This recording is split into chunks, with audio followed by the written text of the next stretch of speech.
എല്ലാവർക്കും നമസ്കാരം. എല്ലാവർക്കും സുഖമെന്ന് വിശ്വസിക്കുന്നു. സോ ബോർഡ് എക്സാം ഒക്കെ ആവാറായി. നെക്സ്റ്റ് മന്ത് തൊട്ട് എന്താണ് ബോർഡ് എക്സാംസ് ഒക്കെ സ്റ്റാർട്ട് ആവുകയാണ്. 10th +1 +2 ഒക്കെ ബോർഡ് എക്സാം സ്റ്റാർട്ട് ആവുകയാണ്. സോ ഇന്നത്തെ നമ്മുടെ വീഡിയോയിൽ കുറച്ച് റിലാക്സേഷൻ ടെക്നിക്സ് ആണ് ഞാനിന്ന് ഡിസ്കസ് ചെയ്യാൻ പോകുന്നത്. ഒത്തിരി റിലാക്സേഷൻ ടെക്നിക്സ് ഒക്കെ അവൈലബിൾ ആണ്. ഞാൻ വളരെ സിമ്പിളായിട്ട് നമ്മുടെ വീട്ടിൽ ചെയ്യാൻ പറ്റുന്ന കുറച്ച് കാര്യങ്ങൾ, പേരൻസ് ഒക്കെ ശ്രദ്ധിക്കേണ്ട കുറച്ച് കാര്യങ്ങൾ മാത്രമാണ് നമ്മുടെ ഇന്നത്തെ വീഡിയോയിൽ നമ്മൾ ഡിസ്കസ് ചെയ്യാൻ പോകുന്നത്. നമുക്കറിയാമല്ലേ, ഇതിപ്പോൾ ടെൻഷനുള്ള പിള്ളേർ എല്ലാവരും പറയും എന്താ ടെൻഷൻ്റെ മക്കൾക്ക് ടെൻഷനൊന്നും ഇല്ല. ടെൻഷൻ ഇല്ലെങ്കിലും ഈ കാര്യങ്ങളൊക്കെ ഇന്ന് പറയുന്ന കാര്യങ്ങളൊക്കെ ഒന്ന് ജസ്റ്റ് ശ്രദ്ധിക്കുവാണെങ്കിൽ വളരെയധികം നല്ലതാണ്. ഭാവിയിലത്തേക്ക് അവർക്ക് ഉപകാരമുള്ള കാര്യങ്ങളാണ് പറയുന്നത്. സോ ഫസ്റ്റ് വൺ എനിക്ക് പറയാനുള്ളത് നമ്മുടെ പേരൻസിനോടാണ്. നിങ്ങൾക്ക് എത്ര തിരക്കാണെന്ന് പറഞ്ഞാലും, എത്ര നിങ്ങൾക്ക് സമയമില്ലെന്ന് പറഞ്ഞാലും, ഡെയിലി കുറച്ച് സമയം നിങ്ങളുടെ മക്കൾക്ക് വേണ്ടി നിങ്ങൾ എന്താണ് മാറ്റിവെക്കുക. വൈകുന്നേരം താമസിച്ച് വന്നെന്ന് പറഞ്ഞാലും മക്കളുമായിട്ടിരുന്ന് അവരൊക്കെ ആയിട്ടിരുന്ന് കുറച്ച് സംസാരിക്കുക, അവരെ കംഫർട്ടാക്കി വെക്കുക. അതിൻ്റെ കൂടെ അവർ സംസാരിക്കുമ്പോൾ നമ്മുടെ കമ്മ്യൂണിക്കേഷൻ്റെ സമയത്ത് എന്താണ് എക്സാമിനെ പറ്റി ചോദിക്കാം. എക്സാമിനെ പറ്റി ചോദിക്കുമ്പോൾ ശ്രദ്ധിക്കേണ്ട ഒരു കാര്യം എന്നാന്ന് വെച്ചാൽ, അവരോട് ഇങ്ങനെയൊക്കെ പറയാതിരിക്കുക. നീ ഇന്ന മാർക്ക് മേടിക്കണം, ഇത്ര ഹൈ മാർക്ക് മേടിക്കണം, അല്ലെങ്കിൽ ഈ കുട്ടിയെക്കാട്ടിലും കൂടുതൽ മാർക്ക് മേടിക്കണം, അല്ലെങ്കിൽ മാത്സിന് ഇത്ര സ്കോർ ചെയ്യണം, സയൻസിന് ഇത്ര സ്കോർ ചെയ്യണം, ഇങ്ങനെയൊക്കെ പറഞ്ഞ് പിള്ളേർക്കൊരു പ്രഷർ കൊടുക്കാതെ അവരെ ഒന്ന് കംഫർട്ടാക്കി വെക്കുക.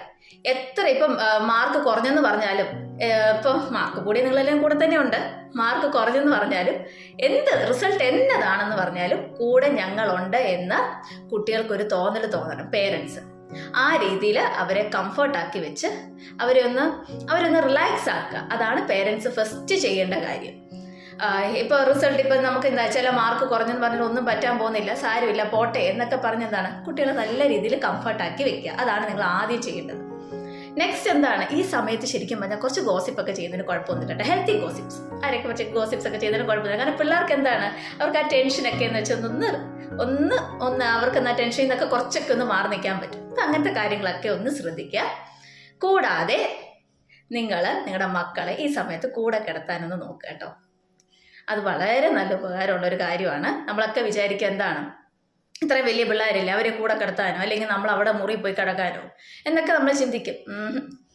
കൂടെ കിടക്കുന്നത് വളരെ നല്ലതാണ്. അവരുടെ കൂടെ കിടന്നിട്ട് എന്താണ് ആ സമയത്ത് കുറച്ച് ബ്രീത്തിങ് ഒക്കെ ചെയ്യുക, മെഡിറ്റേഷനൊക്കെ ചെയ്യുക. മെഡിറ്റേഷൻ നിങ്ങളും കൂടെ ചെയ്യുമ്പോൾ നിങ്ങൾക്കും എന്താണ് ടെൻഷൻ റിലീഫൊക്കെ ആണില്ലേ.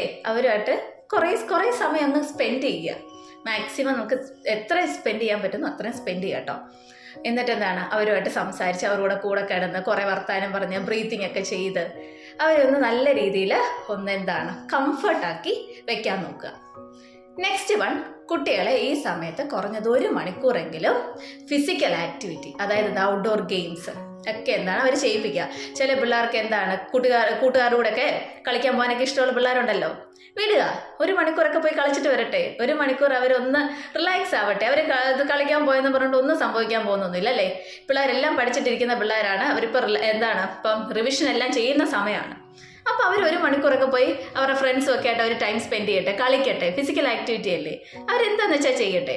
അവരുമായിട്ട് അവർക്കെന്ന് വെച്ചാൽ 1 മണിക്കൂർ അവർക്ക് നമുക്ക് അത്രയും കൊടുക്കുമ്പോൾ അപ്പോഴും നമ്മുടെ എന്താണ് മെൻ്റലി നമുക്ക് ഒത്തിരി അവർക്ക് ടെൻഷനിൽ നിന്നൊക്കെ ഒത്തിരി വിട്ട് നിൽക്കാൻ പറ്റും. മെൻ്റൽ ടെൻഷൻ, നമുക്ക് ഒത്തിരി ടെൻഷൻസ് ഒക്കെ വരുമല്ലോ, അതിൽ നിന്നൊക്കെ ഒത്തിരി വിട്ട് നിൽക്കാൻ പറ്റും. ശരിക്കും പറഞ്ഞാൽ ഫിസിക്കൽ ആക്ടിവിറ്റി നമ്മുടെ ബോഡിയിൽ ഉണ്ടാക്കുന്ന കുറേ പോസിറ്റീവ് കാര്യങ്ങളുണ്ട്. അത് നമുക്ക് വേറെ വീഡിയോയിൽ നമുക്ക് ഡിസ്കസ് ചെയ്യാം. സോ ഇപ്പോൾ ഇത്രയും മാത്രം ഓർക്കുക. ശരിക്കും ഡെയിലി ഫിസിക്കൽ ആക്ടിവിറ്റി വളരെ നല്ലതാണ്. ഈ സമയത്ത് എക്സാം സമയത്ത് ചില പേരൻസ് കുട്ടികളെ എന്താണ് പുറത്തൊന്നും ഇറക്കാതെ പടി എന്നൊക്കെ ഇരുത്തുന്ന പേരൻസ് ഉണ്ട്. അപ്പോൾ അവരോടാണ് ഞാൻ പറയുന്നത്, ജസ്റ്റ് 1 മണിക്കൂർ കുട്ടികൾ എന്താണ് ഒന്ന് അവർ റിലാക്സ് ആയിക്കോട്ടെ. ഒരു ഫിസിക്കൽ ആക്ടിവിറ്റി ഒക്കെ വളരെ നല്ലതാണ്. കളിക്കാൻ വിടുക, വെളിയിൽ അവർ വേണമെങ്കിൽ നിങ്ങൾക്ക് പേരൻസും അവരുടെ കൂടെ എന്താണ് നടക്കാനൊക്കെ പോവുക, അങ്ങനത്തെ ഒക്കെ ഒന്ന് ചെയ്യുക. അതൊക്കെ വളരെ നല്ലതാണ് കേട്ടോ.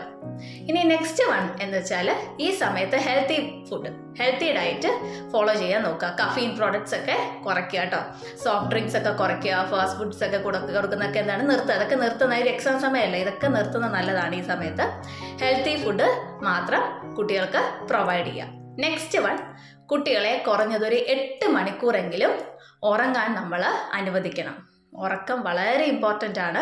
അവർ 8 മണിക്കൂറെങ്കിലും കുറഞ്ഞ് ഉറങ്ങട്ടെ. അതൊക്കെ നമ്മുടെ ബ്രെയിൻ എന്താണ് വളരെ നല്ലതാണ്. നെക്സ്റ്റ് ആൻഡ് ഫൈനൽ വൺ പറയാനുള്ളത്, ബഹുജനം പലവിധമാണ്. നാട്ടുകാർ പലതും ചോദിക്കും, അവർ കുത്തിയൊക്കെ ചോദിക്കും അല്ലേ? തീർച്ചയാണ്. ആ സമയം നിങ്ങളും ടെൻഷൻ അടിക്കാതിരിക്കുക, നിങ്ങളുടെ മക്കൾക്കും ടെൻഷൻ കൊടുക്കാതിരിക്കുക. എന്ത് വന്നെന്ന് പറഞ്ഞാലും എന്നതാ, എന്തിപ്പോൾ ഒരു നെഗറ്റീവ് ഒക്കെ വന്നെന്ന് പറഞ്ഞാൽ നഷ്ടം നിങ്ങൾക്ക് തന്നെയാണ്. നാട്ടുകാർക്ക് എന്താണ് എന്തും ചോദിക്കാം, അത് മാത്രം ഓർത്തിരിക്കുക കേട്ടോ. അതുകൊണ്ട് നിങ്ങളും ടെൻഷൻ അടിക്കാതിരിക്കുക, എന്താണ് മക്കൾക്കും ടെൻഷൻ കൊടുക്കാതിരിക്കുക.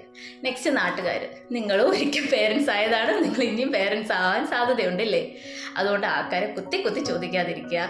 ജസ്റ്റ് അവരൊന്ന് റിലാക്സ് ആയിക്കോട്ടെ, നിങ്ങൾക്ക് നഷ്ടമൊന്നും ഇല്ലല്ലോ. ജസ്റ്റ് എല്ലാവരെയും നമുക്കൊന്ന് കംഫർട്ടാക്കി വെക്കാം. ഇപ്പം എക്സാം സമയമാണ്, എല്ലാവരും നല്ല രീതിയിൽ എക്സാം എഴുതുക. All the best. So next വീഡിയോയിൽ കാണാം. എൻ്റെ കോണ്ടന്റ് ഒക്കെ ഇഷ്ടപ്പെടുന്നുണ്ടെങ്കിൽ please like, subscribe and comment. ഇനി ഇങ്ങനത്തെ വീഡിയോസൊക്കെ നമുക്ക് അപ്ലോഡ് ചെയ്യുന്നതായിരിക്കും. So thank you, by.